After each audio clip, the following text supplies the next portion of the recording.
Welcome to the MEDQOR Podcast Network. The MEDQOR Podcast Network provides insights, reporting, and analysis on medtech innovation across all of healthcare. Thanks for listening as we discuss technology and treatment trends ranging from orthodontics to sleep medicine to radiology and more. We're proud to be supported by 10 leading brands in healthcare, whose chief editors will join us on a recurring basis to talk with key leaders in their industries about what's happening across all of healthcare. My name is Bryce Lockman, the producer of this new podcast, and today I'm glad to be joined by Alison Werner, chief editor at Orthodontic Products, who's going to kick off our podcast network with a conversation with Dr. Christian Davillier, an orthodontist and practice manager in Suffolk, Virginia. Alison, can you share with the listeners a bit about you and your brand? Well, I've been with Orthodontic Products for about 12 years now, and 10 of those years as chief editor. Our longtime publisher, Jacques Montague, who retired a few years ago, always said Orthodontic Products was about bringing orthodontist news about the latest products and innovations that they could learn about today and implement tomorrow. But more than that, we try to keep our readers up on the latest trends in the industry, which, today are anything from remote monitoring technology and virtual consults to the growth of OSOs and, really how direct-to-consumer aligners are affecting the industry. So it's a range of issues that we're covering. When we first started discussing this podcast, we saw it as an exciting way for our editors and thought leaders to help highlight great stories from doctors and healthcare professionals who might be using new technologies or services to streamline and improve patient care and patient outcomes, but also better manage their businesses. I know you recently spoke with Dr. Christian Davillier on this. What can we expect from your conversation with him? I really enjoyed talking with Dr. Davillier. He's a young doctor who, after a few years as an associate, just opened his first solo practice, last year during the pandemic. So he talks a little bit about that to us. But then it was really great to talk to him about why he wanted to do an associateship before going solo. Residents coming out, they have a lot more options now in terms of how to start their careers. And he talks to us about why he really wanted to do an associateship. And I think it's a great lesson for a lot of young doctors.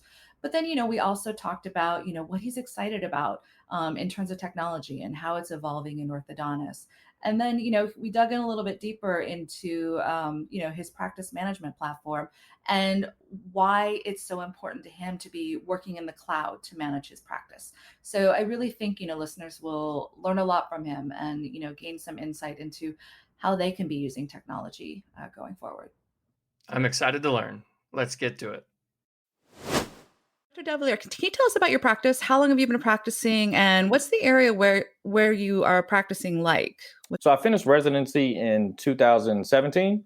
I initially practiced actually in Pensacola, Florida for a bit before transitioning up to Virginia Beach in 2019.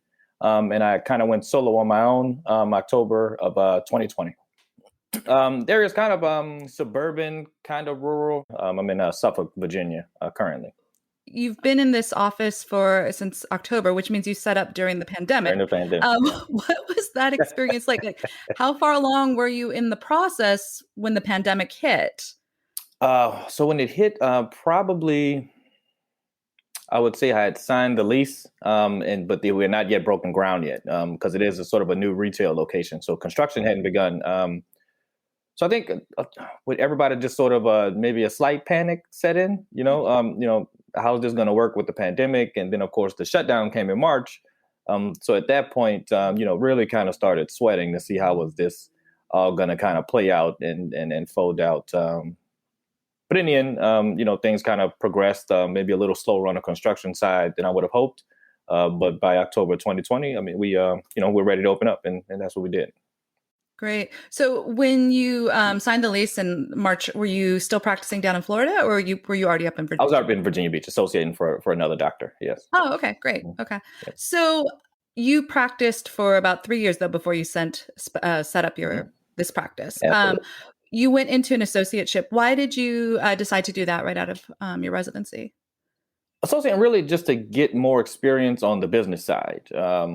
Through residency, we get all of the clinical training, all the skills we need to actually, move teeth. But there's not a lot of business aspect that goes into it. So I kind of felt that it was something that I needed to get out there and really experience, before I kind of jumped in the waters on my own. What were some of the lessons learned from that experience of working at that practice that you Um, took into your practice? a lot of things, what you want to do and also what you don't want to do.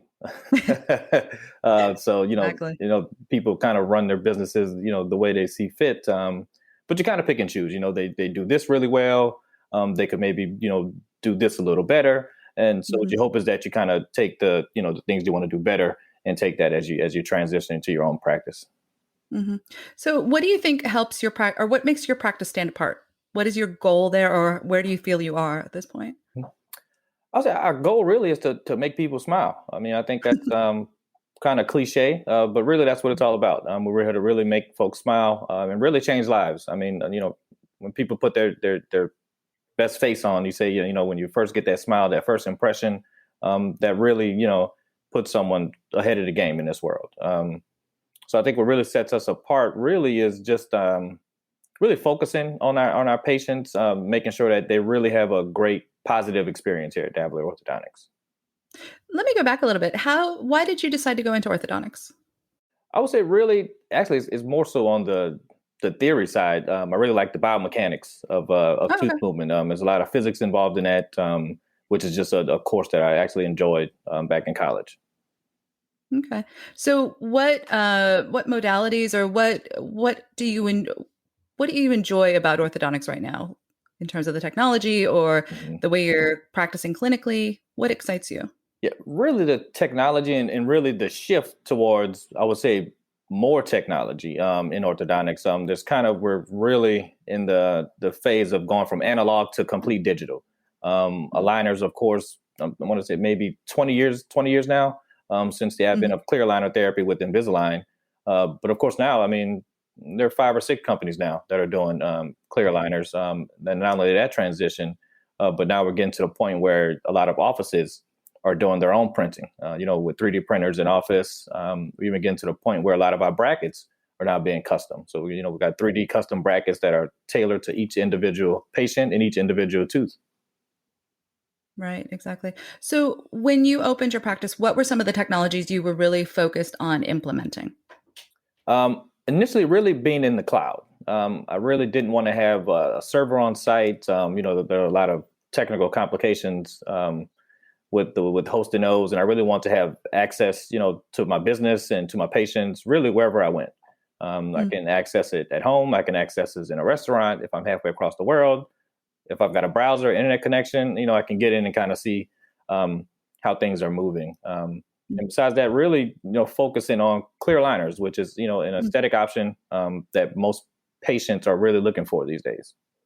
Right. Okay. So in terms of that technology and having being on the cloud, what are you using in terms of your practice management software at this point?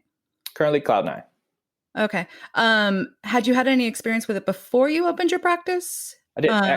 Actually, as an associate in Florida, that practice actually used Cloud9. So when I was starting to look into opening on my own, I looked at a few different platforms, but really, I saw that Cloud9 really had the best practice management platform in my opinion.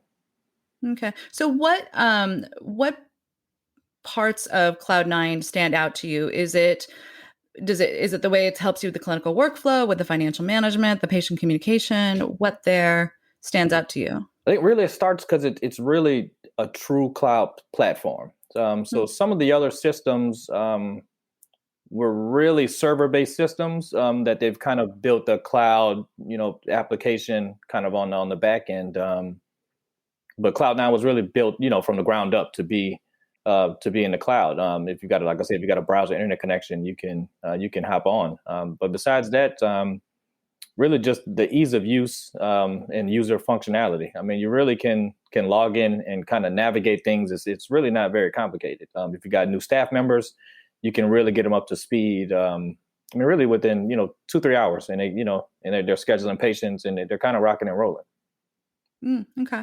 Great. Have you, staffing is a big issue right now for, dental in general, but also for orthodontics. Are you having any staffing issues? And, how does, your practice management system play in and the ease of use?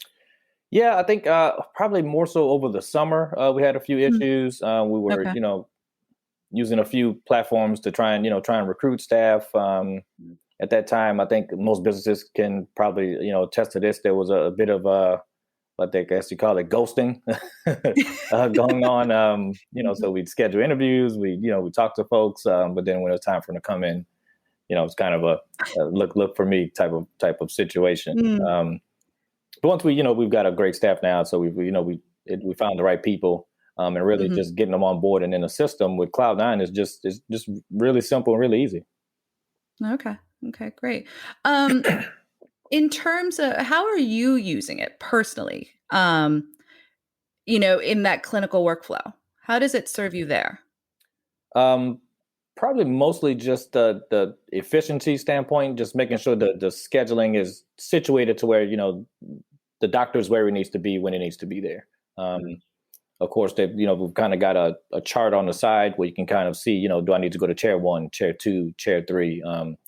How long is these patients, have they been waiting? Have they been waiting 5 minutes? They've been waiting 10 minutes. So really I can, kind of gauge that and be exactly where I need to be to keep things moving. Okay. And then in terms of, as you own your practice, correct? So in terms of as, the owner from the business side, where does it serve you there?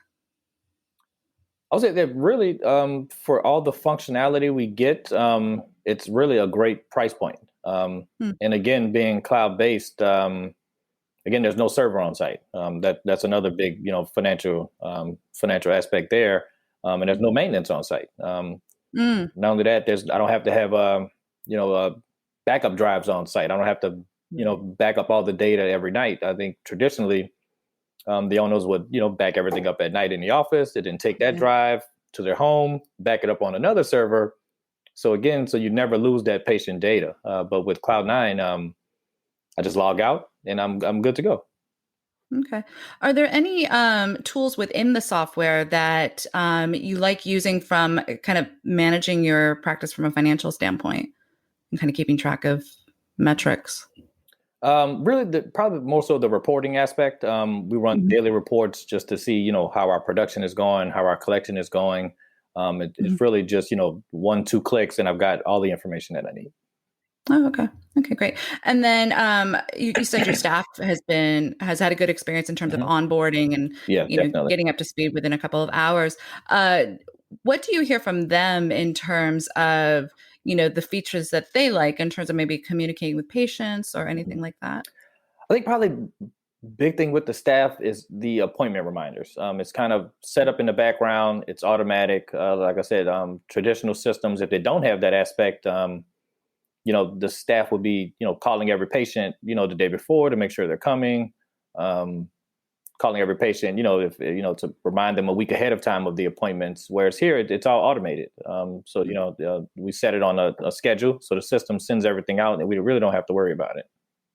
So moving away from practice management software, are there any other technologies that you're looking at or that you're excited about for the future or that you would like to see come into come into the orthodontic workflow? Probably more 3D printing, and it's already happening. I don't currently have it in my office, but definitely within the next year or two, definitely be looking to acquire a printer and really start to print some of my own clear aligners. And with that, you can, because we kind of do same day starts with traditional brackets, but you can do a same day start with clear aligners as well if you have that printing capability. And even outside of that, we're starting to use, like I said, 3D custom brackets.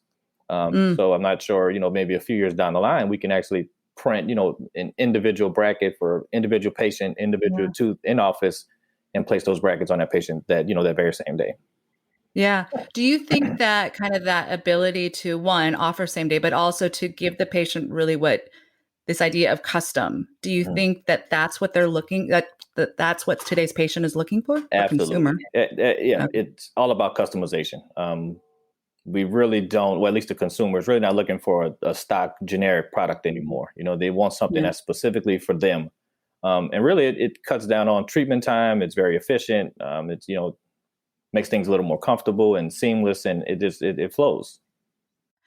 With the pandemic, were there any kind of technologies that, maybe you weren't expecting to want to use in your practice that you have adopted? We talked about the practice management software, but, are there any other technologies? Because I do know, like, orthodontists implemented like virtual consults to be able to, deal with closure.